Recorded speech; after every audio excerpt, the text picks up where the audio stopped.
Chapter 2. A child's earliest memories derive from pain, pleasure, and bewilderment.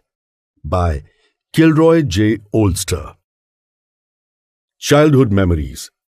From innocence to adolescence. We Datars have been the inhabitants of Konkan region in Maharashtra for several generations. I don't have any other details beyond that regarding my forefathers. I know absolutely nothing about their names, the village where they once lived, and the reason behind their migration to elsewhere. People usually take great pride in their religion, caste, family name, or native place. But for me, these things were of no use. Our family has had a long history of migration. Poverty and dire need for employment compelled every generation of our clan to venture to new destinations, and thus we never settled in any permanent place. By the way, living in a fixed place for many generations does not necessarily make a family prosperous. The holy Upanishads say the same thing. Aste bhag asinasya urdvastisthati tishitaha shete nipdyamanasya charati charato bhagaha. When a person sits idle, his destiny also sits immobile.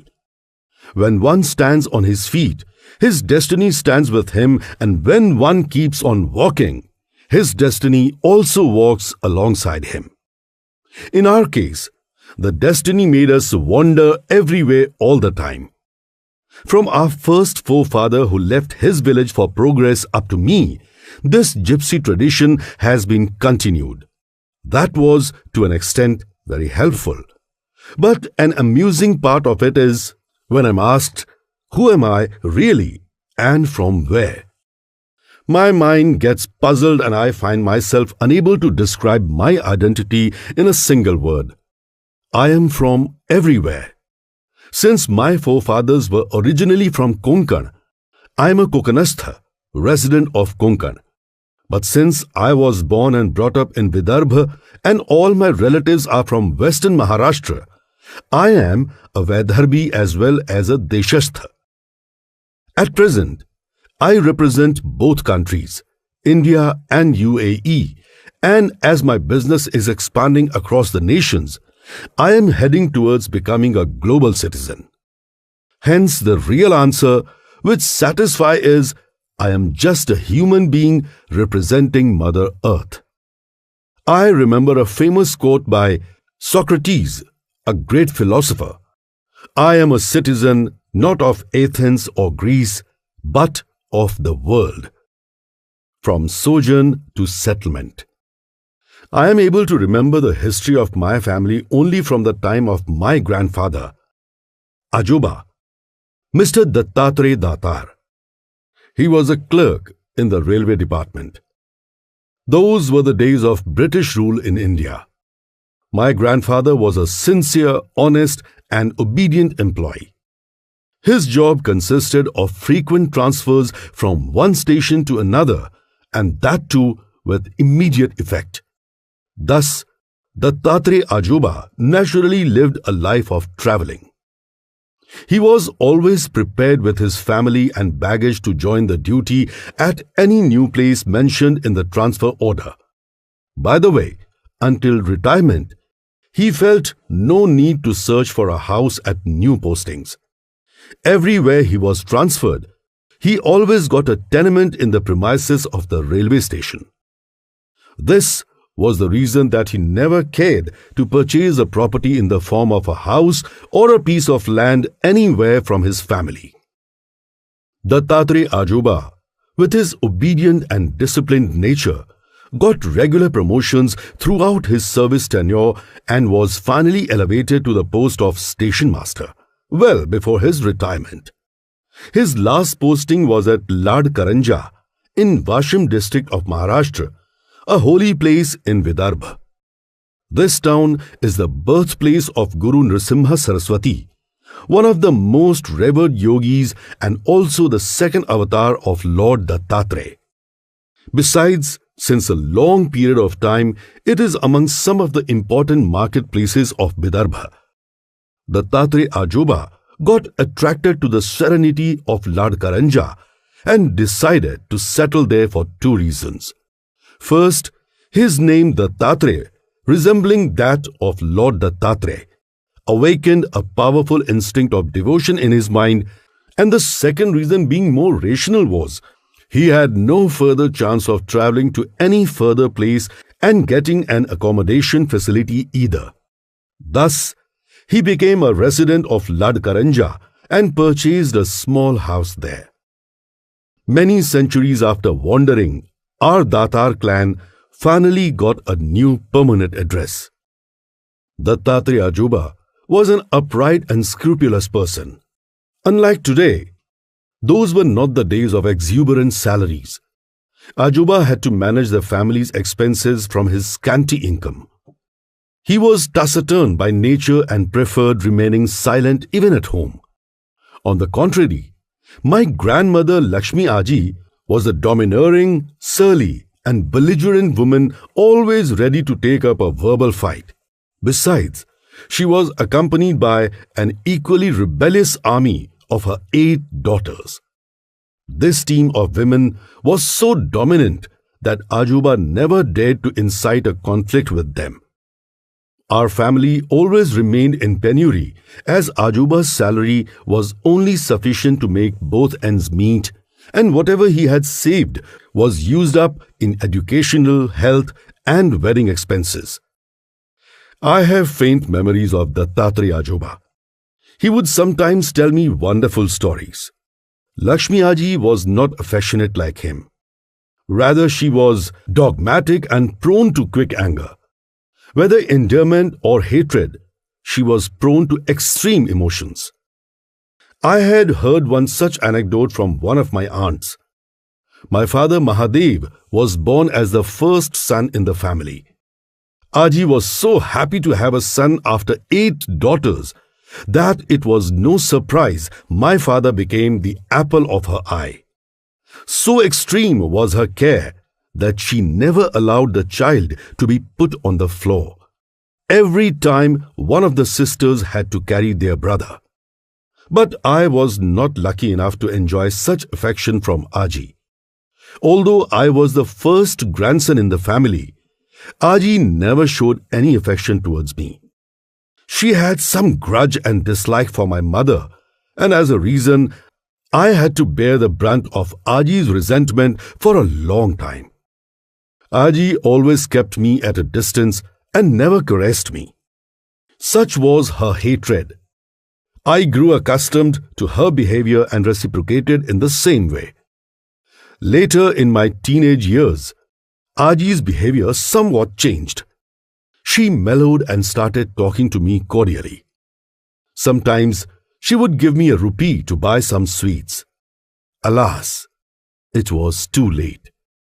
The tender age of coaxing grandparents for treats was forever gone. Compared to paternal grandparents, my maternal grandparents were better to me. Of course, they were also strict, but at least sympathetic. My mother's father, Damodar Vamanrao Kuralkar, was working as a compounder in a government hospital. This Kuralkar family originally hailed from Shegaon, district Buldhana. What a coincidence! Both of my grandparents' families were from famous religious centers of Vidarbha. Lord Karanja is famous as the birthplace of Guru Nrsimha Saraswati, and Shegaon is famous as the holy land of Saint Gajanan Maharaj. I am proud to have my roots from there. Since Kuralkar Ajoba was also a government employee, regular transfers were a part and parcel of his life.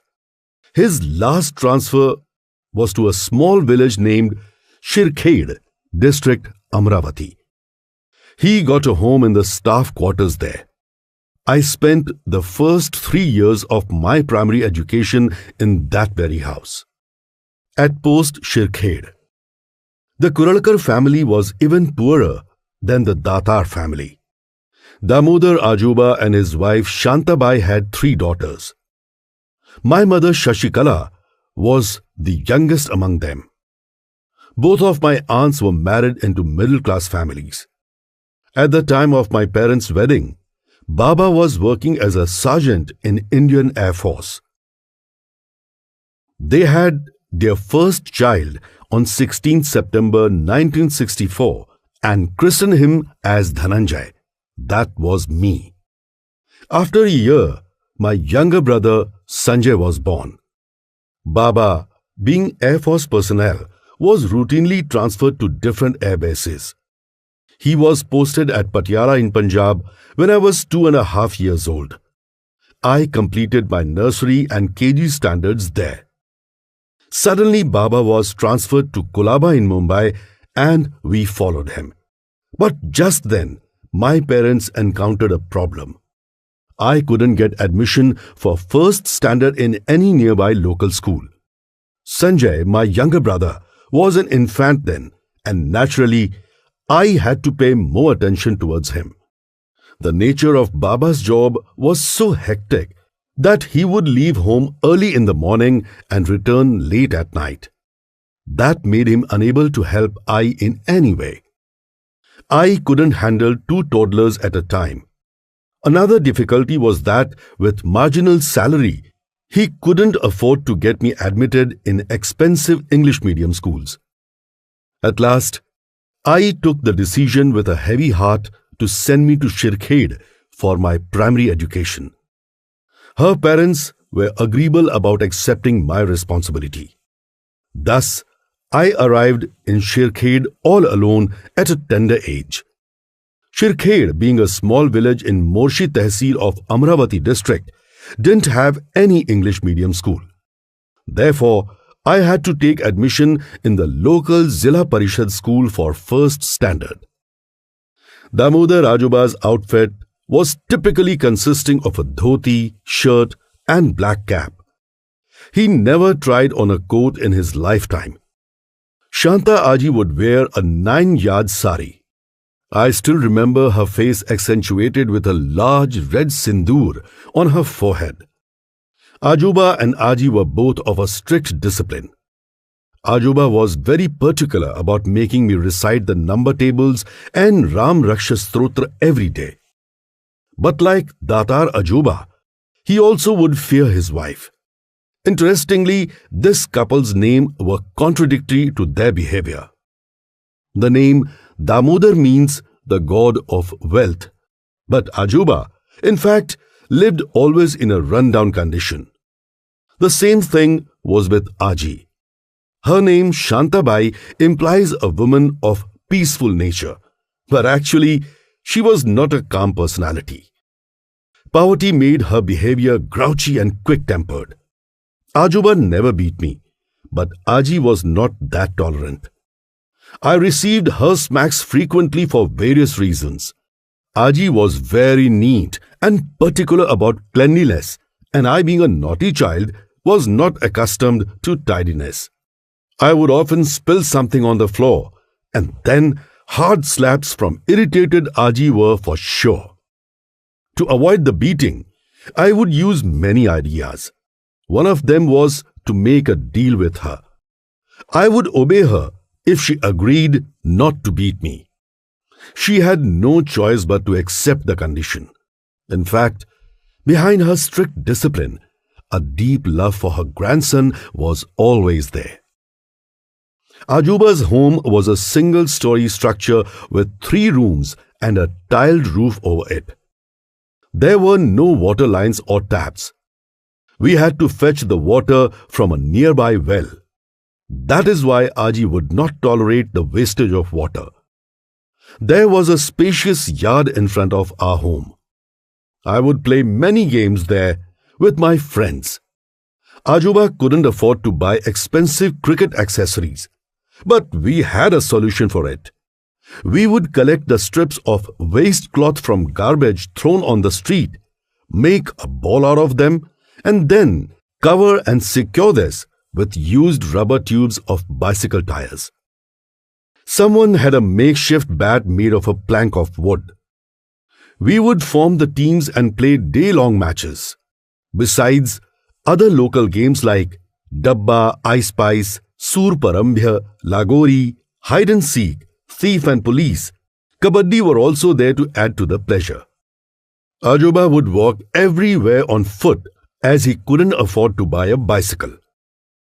Poverty made his lifestyle frugal. He would always wear cheap slippers soled with hard tire rubber. This footwear was robust and durable, but initially would wound the foot and make them swell. I didn't have any footwear. I would go to school barefoot like every other kid. In the backyard of our home, there were lots of trees, but they were a shelter for snakes too. That is why Aji never allowed us to play there.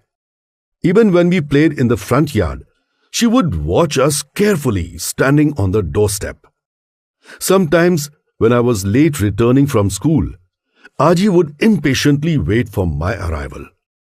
Dilapidated and discarded mansions are often passed off as haunted houses in villages to keep the children away from playing there. In Shirkhed also there was one such haunted bungalow. The villagers seldom dared to pass near that place in the evening. I remember, when I was in second standard, I once went to the house of my classmate Sanjay Marudkar after school hours. He was the son of our headmaster. While playing at his home, we spontaneously hatched a plan to go to the outskirts of the village. We were involved so deeply in chatting that we didn't realize where we were heading. When it was late evening and I still hadn't returned home, Aji became tense. She asked my friends, and one of them, Ashok, told her that Dhananjay has gone to the haunted house. She was so scared that she sent my friends to bring me back. As soon as I stepped inside my home, the first thing she did was to thrash me and then scold me. In those few moments, I was so enraged at her. Years later, when I became a parent and my son was once lost in the crowd, I experienced the same panic and anxiety. Only then did I realize the feelings of my Aji. Limited meals. I am really grateful to my maternal grandparents, as they taught me the importance of frugality in my early childhood. I learned to live a self-reliant life with self-esteem. Sometimes my mother would offer her parents some money for my expenditure, but they always declined. The everyday meal in Ajoba's home was limited to two things. The lunch contained roti and dal, whereas the dinner contained roti and curd. Vegetables were usually prepared only when they were available at cheap rates. Interestingly, rice was also not a part of our daily menu. It was prepared on the occasion of festivals. Milk and butter were luxury items for us. I would get bored at having to eat the same monotonous menu every day. I would demand some sugar to be added to the sour curd, but Aji firmly denied it, saying that sugar was reserved for tea only, and I should eat the curd imagining it to be mixed with sugar. Not quite convinced, I would continue my insistence. Of course, I was not mature enough then to understand the helplessness of my grandparents. All the same, let me admit that although my meals contained a limited menu, I didn't go to sleep hungry even for a single night. Besides, Aji and I always enforced a strict rule on us siblings to abstain from greed and temptation.